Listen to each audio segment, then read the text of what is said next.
আজি নৱেম্বৰৰ 4 তাৰিখ।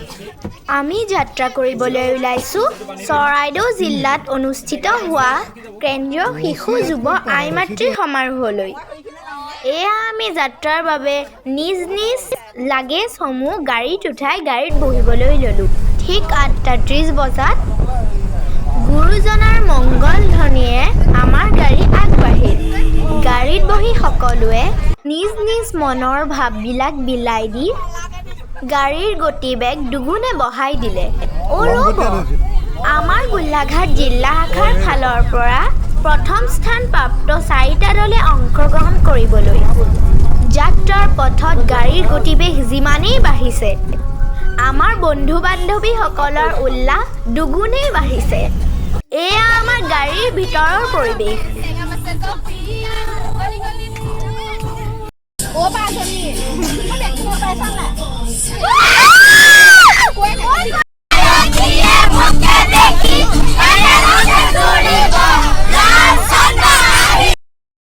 আৰু এটা কথা, আপোনালোকে ভিডিঅ'টো কিন্তু সম্পূৰ্ণকৈ চাব।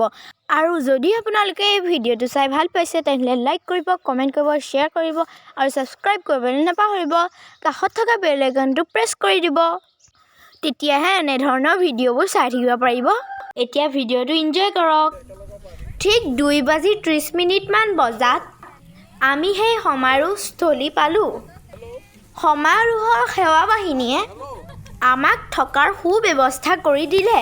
সকলোৱে নিজ প্ৰতিযোগিতাসমূহৰ বাবে সাজু হৈছে।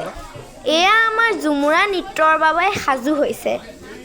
সেই সুযোগতে পাপা আৰু মই সভাস্থলীৰ বাৰেবৰণীয়া মেলা চাবলৈ গ'লোঁ।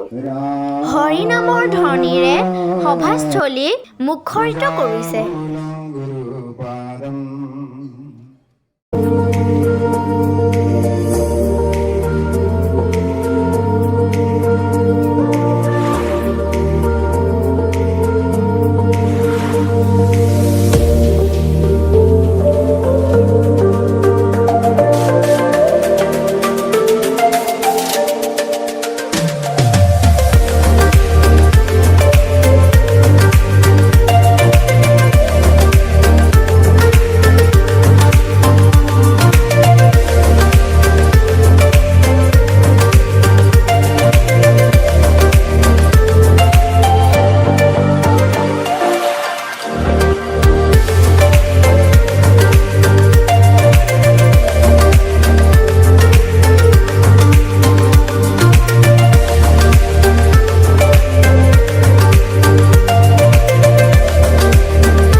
বস্তু কিনি আমি উপভোগ কৰিলোঁ আমাৰ ঝুমুৰা নাচৰ দল।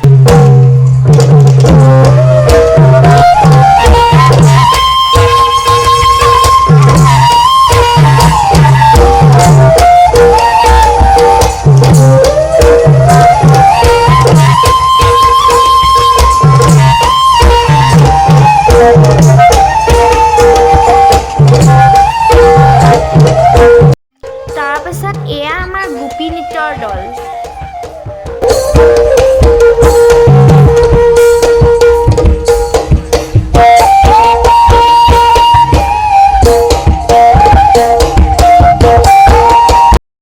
প্ৰথম দিনা ঠিক 12টামান বজাত আমাৰ সকলো অনুষ্ঠান সামৰাৰ পিছত আমি শিবিৰত শুবলৈ আহিলোঁ।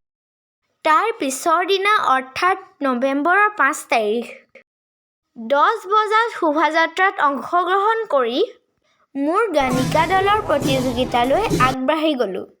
এয়া আমি প্ৰতিযোগিতাৰ বাবে সাজু হৈছোঁ। এয়া আমাৰ গায়িকা দলৰ প্ৰতিযোগিতা।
আমাৰ গানিকা দলৰ পৰিৱেশন।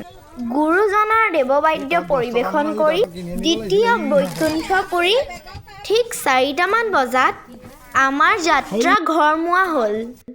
ঘৰমুৱাৰ পথত গুৰুজনাৰ সৃষ্টিত বিভূষিত হৈ আনন্দ উল্লাসেৰে ঘৰমুৱা হ'লোঁ।